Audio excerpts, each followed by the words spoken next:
guys, hello, welcome back to our channel. I am Priya. Me Ayushi. Together we प्रियाशी। तो जी हम लोग फिर से आ गए हैं आप लोगों के लिए, आप लोगों की फेवरेट धुकुर धुकुर वाली वीडियो लेकर के। आज की कहानी हमारे साथ हमारी ही एक सब्सक्राइबर ने शेयर की है एंड ये कहानी उनके बेस्ट फ्रेंड की है। आज भी उनके बेस्ट फ्रेंड ना इस प्रॉब्लम से जूझ रहे हैं एंड डेली वो मौत को अपने करीब आता हुआ देख सकते हैं। डेली वो जिंदगी और मौत के बीच की एक दर्दनाक जंग को बहुत ही हिम्मत और बहुत ही जज्बे के साथ लड़ रहे हैं। इसके पीछे की एग्जैक्ट रीजन क्या है किसी को भी नहीं पता। इस समस्या का समाधान क्या है ये भी किसी को नहीं पता। चीजें स्टार्ट होती है एक छोटी सी हेल्थ रिलेटेड इशू से और कब वो हेल्थ रिलेटेड इशू एक पैरानॉर्मल एक्टिविटी में कन्वर्ट हो जाती है किसी को कानो कान खबर भी नहीं होती है। आज की कहानी अपने में ही एक जीता जागता सबूत है कि अगर इंसान की किस्मत सही हो ना तो वो मौत के मुंह में जा करके भी सही सलामत लौट करके वापस आ सकता है। वहीं दूसरी तरफ अगर इंसान की किस्मत खराब हो ना तो एक छोटी सी सुई के चुभने से भी उसकी जान जा सकती है। आज की कहानी आप लोगों को ये शिक्षा देगी कि लाइफ कितनी ज्यादा अनएक्सपेक्टेड है, कितनी ज्यादा अनसर्टेन है। इसीलिए हमारे पास जितना भी समय है ना प्लीज दोस्तों उसको भरपूर जियो, खुश रहो। आज की कहानी बहुत ही ज्यादा डरावनी भी होने वाली है। तो चलो अब ज्यादा डिले नहीं करते हैं, फटाफट से वीडियो स्टार्ट करते हैं। पर उससे पहले रानी अपनी सीट की पेटी कस के बांध लीजिए, साथ ही में कानों में ईयरफोन डाल के अपनी रूम की लाइट्स भी ऑफ कर लीजिए। उसके बाद अपने हाथों से ना फोन को भी कस के पकड़ लीजिए क्योंकि आज की कहानी बहुत ही ज्यादा डरावनी होने वाली है। तो फोन से कब धुकुर धुकुर वाली आंटी बाहर निकल कर आप लोगों को डरा दी, आप लोगों को पता भी नहीं चलेगा। तो दीदी चलो जल्दी से आज की वीडियो स्टार्ट करते हैं।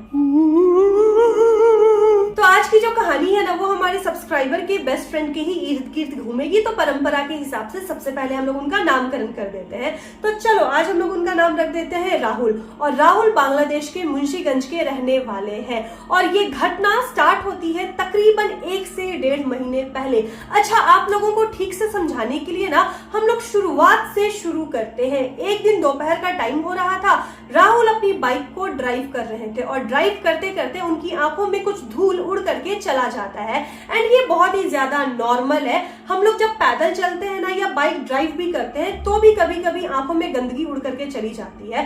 सेम वैसे ही राहुल के साथ होता है। स्टार्टिंग में तो उनके आंखों में इरिटेशन होने लगी थी लेकिन ये बहुत ही ज्यादा नॉर्मल है। राहुल ने सोचा कि 2-3 मिनट के बाद तो ये शांत हो ही जाएगा और उन्होंने अपनी बाइक को नहीं रोकी, अपने आंख को ऐसे दबा करके वो बाइक को चलाते रहे। लेकिन कुछ समय के बाद अप्रोक्सीमेटली 5 से 6 मिनट के बाद अब राहुल की आंखों में वो जलन काफी ज्यादा तेज होने लगा था, जिस कारण से अब राहुल अच्छी तरीके से ड्राइव भी नहीं कर पा रहे थे। भर के पानी उनकी आंखों में से गिरने लगा था। राहुल अपनी बाइक को साइड में लगाते हैं और बाइक की साइड मिरर में अपनी आंखों को चेक करते हैं और वो क्या देखते हैं ना, उनकी आंखें पूरी तरीके से लाल हो गई है और ऐसा लग रहा था कि कुछ धूल नहीं बल्कि कोई कीड़ा उड़ करके उनकी आंखों में चला गया है। उसके बाद राहुल क्या करते हैं, बगल वाली शॉप में जाते हैं, एक पानी का बॉटल खरीदते हैं और उसके पानी से अपने आंख को जोर से धोते हैं ताकि अगर आंख में कुछ भी गंदगी है तो वो बाहर निकल जाए। लेकिन इंस्टेंटली राहुल को कुछ भी आराम नहीं मिलता है। जैसे तैसे राहुल अपने घर पहुंचते हैं और उसके बाद टैप के नीचे जाकर के वो काफी जोर से अपने फेस को धोते हैं, फिर वही सोच करके कि अगर कोई गंदगी होगी तो निकल जाएगी, लेकिन गंदगी अभी भी नहीं निकलती है। उसके बाद अब राहुल को समझ में नहीं आ रहा था कि आखिर वो करे तो क्या करे। घर पे फैमिली मेंबर में से कोई भी नहीं था। फिर राहुल आंख बंद करके कुछ देर के लिए लेट जाते हैं लेकिन फिर भी उन्हें आराम नहीं मिलता। लास्ट में जब उन्होंने अपनी बेस्ट फ्रेंड को कॉल किया, उन्हीं को जो हमारी सब्सक्राइबर है, तब हमारी सब्सक्राइबर ने उन्हें बताया कि घर में अगर गुलाब जल है ना तो तुम अपनी आंखों में वो डाल लो, में भी गंदगी निकल जाएगी। राहुल ने अपनी आंखों में गुलाब जल भी डाला लेकिन अभी भी उनकी आंखों में जलन कम होने का नाम ही नहीं ले रही थी। उसके बाद थक हार के राहुल अपने एक फ्रेंड को कॉल करते हैं, सारी प्रॉब्लम उन्हें बताते हैं और कहते हैं कि तू किसी मेडिकल शॉप में जाओ और अच्छा सा कोई आई ड्रॉप मेरे लिए लेता राहुल के फ्रेंड उनके कहने पर आई ड्रॉप लेकर के आ जाते हैं और राहुल अपनी आंखों में वो आई ड्रॉप डाल देते हैं और आई ड्रॉप डालने के बाद कुछ समय के बाद ही उनकी जो आंखों में इरिटेशन हो रहा था ना वो शांत हो जाता है, लेकिन अभी भी पूरी तरीके से ठीक नहीं होता है और उनकी आंखों में उस दिन वो जो धूल गया था ना उस कारण से उनकी जो आंखों का प्रॉब्लम था कुछ स्टार्ट हो चुका था। फॉर एग्जाम्पल अब उनकी आंखें ना हमेशा लाल रहने लगी थी और उनमें से हमेशा पानी आता रहता था और कभी कभी तो दर्द के कारण उनकी आंखें स्वेल भी हो जाती थी। जब वो आई ड्रॉप डालते थे सब ठीक रहता था और आई ड्रॉप को स्किप कर देते थे फिर उनकी प्रॉब्लम बढ़ जाती थी। राहुल अभी अपने आंखों की परेशानियों से जूझ ही रहे थे, पर इसी बीच में राहुल को क्या फील होता है कि उनके गले में भी हल्की सी तकलीफ उन्हें महसूस हो रही है। अभी राहुल को यहाँ पर ये लगता है कि मेरे आंखों में जो भी इन्फेक्शन हुआ होगा जिसके कारण मेरे गले में भी थोड़ी सी मुझे तकलीफ महसूस हो रही है, लेकिन धीरे धीरे उनके जो गले की तकलीफ थी ना वो दर्द में कन्वर्ट होते जा रही थी, जिसके कारण अब राहुल ना ही खाना खा पा रहे थे ना ही उनसे पानी का एक घूंट भी पिया जा रहा था, जिसके कारण राहुल ने सबसे पहले क्या किया, गर्म पानी का गार्गल किया और साथ ही साथ काढ़ा भी पिया, लेकिन राहुल के गले को कोई भी आराम नहीं मिला। राहुल को यहाँ पर ये समझ में नहीं आ रहा था कि अभी तो मैं आंखों के परेशानियों से परेशान हूँ, अब मेरे गले को क्या हो गया है। लेकिन फिर भी कुछ दवाइयां राहुल ने खाई, नॉर्मल मेडिसिन, लेकिन फिर भी राहुल को दर्द से कोई भी राहत नहीं मिली। रात में राहुल ने सोचा कि हम सो जाते हैं, अगले दिन हम डॉक्टर के पास जाके मेरे को जो परेशानियां हो रही है ना जाकर हम कंसल्ट कर लेंगे। लेकिन रात में जैसे ही राहुल ने सोने की कोशिश की ना अचानक से उनका चेस्ट बहुत ज्यादा पेन करने लगा था। अभी उनके आंखों में परेशानी थी, साथ ही साथ उनके थ्रोट में भी परेशानी हो गई थी, लेकिन अब उनके छाती में भी बहुत ही ज्यादा उन्हें भारीपन महसूस हो रहा था, जिसके कारण रात में ना उनका दम घुटे जा रहा था और ऐसा लग रहा था ना कि उनकी सांसें कोई रोक रहा है, जिसके कारण पूरी रात राहुल बहुत ज्यादा परेशान रहे, क्योंकि वो दर्द ना राहुल को बर्दाश्त करने नहीं बन रहा था। और राहुल अपने घर पे किसी को बता भी नहीं सकते थे, घर वाले अभी उनसे दूर थे और राहुल किसी को भी परेशान नहीं करना चाहते थे। वो बस ये सोच रहे थे कि जैसे तैसे रात कट जाए, उसके बाद अगली सुबह मैं डॉक्टर के पास जा करके अपनी सारी परेशानी का हल ढूंढ लूंगा। सुबह होती है, राहुल अपने उसी दोस्त को उठाते हैं जिनसे कि उन्होंने आई ड्रॉप मंगवाया था और दोनों चले जाते हैं एक डॉक्टर के पास। वहां पर डॉक्टर उन्हें बहुत सारी टेस्ट करवाने के लिए सजेशंस देते हैं और उसके बाद कुछ देर के आराम के लिए कुछ टैबलेट्स भी दे देते हैं। राहुल वो टैबलेट्स लेते हैं, लेकिन उन टैबलेट्स का असर बहुत ही ज्यादा कम था। राहुल को इतना ज्यादा पेन हो रहा था ना कि वो उनके लिए बियरेबल भी नहीं था। अर्जेंट बेसिस पे उन्होंने सारे टेस्ट करवाए और जब रिपोर्ट लेकर के वो डॉक्टर के पास जाते हैं तब उनके रिपोर्ट में पता है क्या लिखा हुआ था? उनके रिपोर्ट में ना आंख के इन्फेक्शन के बारे में कुछ था, ना गले के इन्फेक्शन के बारे में था। आई टेस्ट बिल्कुल नॉर्मल, थ्रोट टेस्ट बिल्कुल नॉर्मल, लेकिन जब उन्होंने अपने चेस्ट का एक्सरे करवाया था ना तो उस एक्सरे के रिपोर्ट में ये था कि उनके रिब केज के बीच में एक अलग से हड्डी पनप रही है, जन्म ले रही है और धीरे धीरे वो बढ़ रही है, जिस कारण से जब भी राहुल सांस लेते थे ना तो उनके जो लंग्स थे वो उस हड्डी में टकराते थे, जिसके कारण उन्हें बहुत ही ज्यादा पेन होता था। जब राहुल ने डॉक्टर से इसका सोल्यूशन पूछा, इसके इलाज के बारे में पूछा, तो डॉक्टर ने ये कहा कि ये बहुत ही ज्यादा रेयर केस है, ऐसे केस के बारे में तो मैंने अभी तक ना सुना है ना देखा है। एक काम करो, तुम घर जाओ, मैं देखता हूं कि मैं जो कर सकता हूं मैं तुम्हारे लिए करने की कोशिश करूंगा। अब राहुल को काफी ज्यादा टेंशन हो गई थी, हालांकि वो अपने परिवार को परेशान नहीं करना चाहते थे, पर अगर वो परिवार वालों को बताएंगे नहीं तो अब काम कैसे चलने वाला था। राहुल डॉक्टर्स के बताए हुए सारे दवाइयां तो ले रहा था, पर उन सारी दवाइयों से राहुल को ऐसा कुछ खास फायदा नहीं हो रहा था। इधर से राहुल के मम्मी पापा उसे और 2 एक्स्ट्रा डॉक्टर्स को भी दिखलाते हैं, पर सारे डॉक्टर्स का एक ही जवाब था कि राहुल का जो भी केस है ना वो बहुत ही ज्यादा रेयर है और इसका इलाज तो भाई हमारे पास नहीं है। ये चीज सुनने के बाद राहुल के मम्मी पापा बहुत ज्यादा टेंशन में आ जाते हैं और इधर राहुल अपने दर्द से तो बहुत ही ज्यादा परेशान था। लास्टली राहुल के मम्मी पापा ये डिसाइड करते हैं कि राहुल को ना शहर से बाहर ले जाएंगे और किसी अच्छे नामी गामी डॉक्टर से दिखलाते हैं। लेकिन इसी बीच में अब देखो राहुल के साथ कैसी कैसी घटनाएं होना स्टार्ट हो जाती है। अब राहुल की तबीयत बहुत ही ज्यादा खराब रहने लगी थी। चेस्ट पेन के कारण, थ्रोट पेन के कारण ना अब उसे इतना ज्यादा बुखार लगता था। उसका बुखार अप्रोक्सीमेटली 103 डिग्री से लेकर के 104 डिग्री तक भी रहता था और चेस्ट में पेन इतना ज्यादा था कि वो लड़का अब सीधे से खड़ा भी नहीं हो सकता था। आप खुद सोचो, हम लोग 24 घंटे सांस लेते हैं ना, और जब जब वो सांस लेता था ना उसको चुभन होती थी, दर्द महसूस होता था।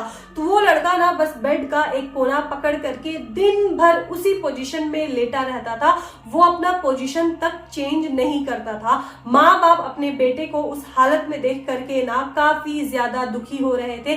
कहीं ना कहीं उन लोगों ने राहुल की हालत को देख करके अंदर ही अंदर हिम्मत से हार मान ली थी, लेकिन फिर भी कहीं ना कहीं उनके मन में उम्मीद थी कि कोई बात नहीं है, हमारा बेटा फिर से पहले की तरह हो जाएगा। अब राहुल इतनी तकलीफ में था ना कि उसे नींद भी नहीं आती थी। दिन भर वो एक जगह पड़े रहता था। रात के वक्त उसे नींद की दवा भी दी जाती थी ताकि बेचारा सो जाए, पर उसे अब भी नींद नहीं आती थी। रात भर वो टकटकी लगा करके ना बस छत की सीलिंग को देखता रहता था। लेकिन इसी बीच राहुल ने क्या नोटिस किया ना कि कुछ दिनों से उसके मोहल्ले के कुत्ते उसी की खिड़की के बाहर काफी जोर जोर से भौंकते हैं, और एक या दो दिन नहीं बल्कि डेली भौंकते हैं। एक दिन जब राहुल को बर्दाश्त नहीं होता है ना तो वो हिम्मत करके उठने की कोशिश कर रहा था। अकेले तो राहुल से उठा नहीं जाता था, फिर भी उसने अपनी खिड़की की रॉड को पकड़ करके उठने की कोशिश की, और खिड़की के ऊपर जो कांच लगी रहती है ना उससे उसने बाहर के कुत्तों को झांकने की कोशिश की कि आखिर ये कुत्ते आ करके डेली मेरी ही खिड़की के बाहर क्यों हल्ला करते हैं। और जैसे ही राहुल ने बाहर खिड़की की ओर झांका ना, कुत्तों की भौंकने की आवाज अचानक से धीरे धीरे कन्वर्ट हो गई एक औरत की जोर जोर से खिलखिलाती हुई हंसी के रूप में। और ये सुन के राहुल काफी ज्यादा डर गया। अचानक से उसके हाथ से खिड़की की रॉड छूट जाती है और वो फिर से बिस्तर पर गिर जाता है और उसने अपना कोना पकड़ लिया। और ऐसे अचानक से गिरने के कारण ना राहुल के चेस्ट में और भी ज्यादा पेन होने लगा था। फिर उसने क्या नोटिस किया कि वो जो औरत के हंसने की आवाज है ना धीरे धीरे और जोर होती गई, और कुछ ही सेकंड के बाद उसके रूम के दरवाजे के बाहर से वो आवाज आने लगी। और कुछ ही पल में राहुल ये भी नोटिस करता है ना कि कोई औरत जिसके हाथ में भर के चूड़ियां हैं उसके दरवाजे को जोर जोर से खटखटा रही थी। डर के मारे यहाँ पर राहुल की हालत खराब हो जाती है। अब उसे समझ में नहीं आ रहा था कि आखिर ये सब एक खराब सपना है या फिर हकीकत में उसके साथ ये सब कुछ हो रहा है। राहुल का जो मुंह था ना, जो उसका सिर था, वो दीवार के साइड था, दरवाजा पीछे था। डर के मारे राहुल ने करवट भी नहीं फेरा और उसी पोजीशन में लेटे कब उसकी आंख लग जाती है उसे पता भी नहीं चलता है। और जब उसकी आंख खुलती है ना तो सुबह के अप्रोक्सीमेटली 5 साढ़े 5 बज रहे थे और अब दरवाजे के बाहर से वो आवाज नहीं आ रही थी। अब इस घटना के बाद से राहुल के कमरे के बाहर से जो भी कुत्ते भौंका करते थे उनकी आवाजें आना बंद हो जाती है, और साथ ही साथ जो भी अजीबोगरीब आवाजें आ रही थी वो भी अब राहुल को सुनाई नहीं देती। और इस घटना के बाद से पता है एक चीज और अच्छी हो गई थी, राहुल अब रात में टाइमली सो भी जाता था, उसे सोने में कोई भी परेशानी नहीं आती थी। पर इसी बीच में देखो राहुल को एक बहुत ही अजीब सपना आता है, और राहुल सपने में क्या देखता है कि वो एक कमरे में है जो कि कमरा पूरी तरह से व्हाइट है, मतलब व्हाइट कलर के अलावा उस कमरे में कुछ भी मौजूद नहीं है। पर इसी बीच में अचानक से राहुल की नजर पड़ती है उस कमरे के सीलिंग में, जहां पर एक बहुत ही बड़ी और मोटी काली सी परछाई राहुल को दिखाई देती है जो कि हवा में तैर रही थी, फ्लोट कर रही थी। राहुल की नजर जैसी उस परछाई पर पड़ती है, राहुल क्या पाता है कि वो जो औरत की परछाई है जिसका चेहरा राहुल को अच्छी तरह से दिखाई नहीं दे रहा, वो धीरे धीरे राहुल के तरफ आते जा रही है। और जैसे ही राहुल अपने सामने ये भयंकर नजारा देखता है, अचानक से उसकी नींद टूट जाती है। और जैसे ही राहुल की नींद टूटती है, फिर से वो वापस से अपने बेड पे अपने आप को पाता है। लेकिन इस बार देखो राहुल के साथ क्या होता है। जैसे ही रात में राहुल की नींद टूटती है ना, उस सपने के बाद उसे सुनाई देता है कि उसके कमरे के दरवाजे के बाहर फिर से कोई औरत का हाथ है, क्योंकि पक्का वो औरत का ही हाथ था, क्योंकि चूड़ियों की आवाज भी साथ में आ रही थी और उसके दरवाजे को वो जोर जोर से खटखटा रही है। अब राहुल ने अपने मन में ये तो ठान लिया था कि आज तो हम पता लगा कर रहेंगे कि आखिर मेरे को इतने दिनों से कौन परेशान कर रहा है। जैसे तैसे करके राहुल ने अपनी हिम्मत बटोरी और खड़े होने की कोशिश की, क्योंकि उसे दर्द भी बहुत ज्यादा था। लेकिन खिसकते खिसकते उसने जैसे ही अपने कमरे का दरवाजा खोला, वो अपने सामने कुछ और ही नजारा देखता है। उसके सामने कोई नहीं खड़ा था। पता नहीं दरवाजा कौन खटखटा रहा था, किसकी चूड़ियों की बजने की आवाज आ रही थी, बल्कि राहुल के सामने एक जंगल का नजारा था। मतलब कमरा तो राहुल का था, लेकिन डाइनिंग, उसके मम्मी पापा का रूम, डाइनिंग टेबल, सब कुछ गायब था और उसके बदले एक बड़ा सा खाली जंगल था। और जंगल के बीचों बीच एक बहुत बड़ा और सूखा पेड़ था और पेड़ काफी ज्यादा बड़ा था। उसकी सूखी डालियां काफी दूर दूर तक फैली हुई थी और ठंडी हवाएं चल रही थी। अब राहुल को काफी ज्यादा डर लगता है। उसे समझ में नहीं आ रहा था कि आखिर इस आधी रात में वो कहां पहुंच गया, उसका घर कहां गया, उसके माँ बाप कहां गए। राहुल कमरे से निकल करके जंगल की ओर आगे बढ़ता है, उसी पेड़ के पास। और जैसे जैसे धीरे धीरे राहुल उस पेड़ के पास पहुंचता है ना, उसकी नजर पेड़ के सबसे ऊपर वाले पोर्शन पर जाती है। वहां पर राहुल को कुछ भारी सी सामान दिख रही थी। नजदीक जैसे ही राहुल जा रहा था ना, तब उसे पता चलता है कि वो पेड़ के सबसे ऊपर पर लटकी हुई कोई सामान नहीं है, बल्कि एक इंसान है। और डर के मारे राहुल जैसे ही पलटता है और दौड़ करके अपने कमरे के अंदर भागने की कोशिश करता है ना, वो क्या नोटिस करता है कि एक बहुत बड़ा कोई बॉडी उसके कंधे पर आकर के बैठ गया है और उसके गले को पकड़ लिया है और उसमें से कुछ सड़ी सड़ी सी बदबू आ रही थी। हिम्मत करके राहुल ने अपना गला ऊपर करने की कोशिश की, ये देखने के लिए कि आखिर उसके कंधे पर कौन बैठा है, कहीं कोई ये जानवर या पक्षी तो नहीं। पर उसके कंधे पर एक लड़की बैठी हुई थी जिसने कपड़े भी नहीं पहन रखे थे, साथ ही साथ वो रॉटन थी एंड उसमें से बदबू भी आ रही थी। फेस पे काफी ज्यादा स्क्रैच थे। ये देख करके ना राहुल की सिट्टी पिट्टी गुम हो गई। उसने खूब कोशिश किया उस लड़की के चुंगल से पीछा छुटाने की और उसे नीचे पटकने की, और हिम्मत करके उसने उसे नीचे पटक दिया। और जैसे ही भाग करके वो अपने कमरे में आता है ना, उसकी आंख खुलती है और फिर उसे ये महसूस होता है कि अभी जो भी हुआ था वो एक सपना था, हकीकत नहीं था। ये कुछ दर्दनाक सपना था जिसे अभी राहुल ने देखा था, जो कि बिल्कुल हकीकत की तरह लग रहा था। जब राहुल की नींद खुलती है ना, तो सुबह हो चुकी थी। राहुल की मम्मी उसके कमरे में आती है और राहुल को फ्रेश करवाने के लिए वो उठाती है राहुल को और उठा करके बाथरूम की तरफ ले जाती है। जैसे ही राहुल की मम्मी ने राहुल के कपड़े उतारे, मतलब शर्ट उतारे, तो उन्होंने क्या देखा ना कि राहुल के गले में काफी सारे नोचने के निशान है। उन्होंने राहुल से पूछा कि बेटा, तुम्हारे गर्दन पे ये सारे निशान कहाँ से आ गए? तब ये चीज राहुल को भी समझ में नहीं आया। फिर राहुल को अपना वो सपना याद आया।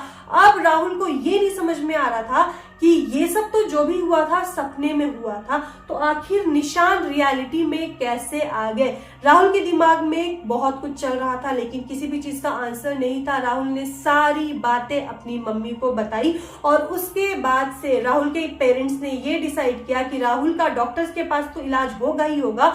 उसे वो लोग तांत्रिक के पास भी ले गए, काफी सारे पंडित के पास भी ले गए, और पिछले 1 महीने से राहुल और उसकी फैमिली केवल डॉक्टर्स के चक्कर काट रहे हैं और केवल पंडितों, ओझा, झाड़ फूक, ये सारे लोगों के चक्कर काट रहे हैं। ये सारी चीजों के बाद अब राहुल के मन में बहुत सारे सवाल पैदा हो रहे थे और सारे सवालों को वो खुद अपने आप मन में सॉल्व भी किए जा रहा था। पर इसी बीच में उसे ये समझ में नहीं आ रहा था कि जो उसने पेड़ सपने में देखा था ना, उसने हकीकत में भी वो पेड़ देखा है, पर कहाँ देखा है एग्जैक्टली उसे अच्छे से याद नहीं आ रहा था। पर बहुत ज्यादा सोचने के बाद और अपने दिमाग में जोर देने के बाद उसे याद आ जाता है कि हकीकत में उसने उस पेड़ को कहाँ देखा था। आप लोगों को पता है कहाँ पर?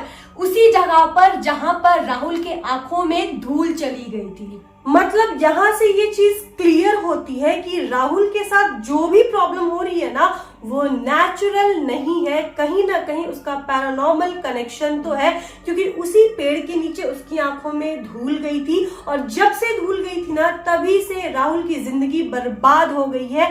काफी कुछ उस बेचारे को सहना पड़ रहा है। साथ ही साथ उसे अजीब गरीब सपने आते हैं। सपने में एक ही औरत उसे डेली डेली दिखाई देती है, परेशान करती है, सपने में उस पर हमला करती है, लेकिन उस हमले का निशान हकीकत में राहुल के बॉडी पर होता है और साथ ही साथ वही पेड़ भी उसे सपने में दिखाई दे रहा था। खैर, इसका रियल कनेक्शन क्या है हमें अभी तक नहीं पता, ना ही राहुल को पता है, लेकिन जैसे ही हमारी सब्सक्राइबर हमारे साथ शेयर करेगी ना, हम लोग जरूर आपको भी अपडेट देते रहेंगे। तो प्लीज आप लोग प्रे करना कि राहुल के साथ जो भी कुछ हो रहा है ना, जल्द ही राहुल को उससे राहत मिल जाए और राहुल बहुत ही जल्दी बढ़िया हो जाए। तो दोस्तों, यही थी आज की कहानी। प्लीज ध्यान रखना, अपने आसपास जो छोटी छोटी चीजें होती है ना, इग्नोर मत करना। छोटी छोटी प्रॉब्लम कब बड़ी बन जाती है ना, समझ में भी नहीं आता है। आप बताना, आपको क्या लगता है कि राहुल के साथ आखिर क्या हो रहा होगा? और कहानी पसंद आए तो रानी इस वीडियो को प्लीज लाइक कर देना, और अगर आप हमारे चैनल पे नए हो और हमारा ये प्यारा प्यारा फेस पहली बार देख रहे हो, तो प्लीज हमारे चैनल को भी बिना सब्सक्राइब किए मत जाना। मिलते हैं नेक्स्ट वीडियो के साथ, तब तक के लिए बाय।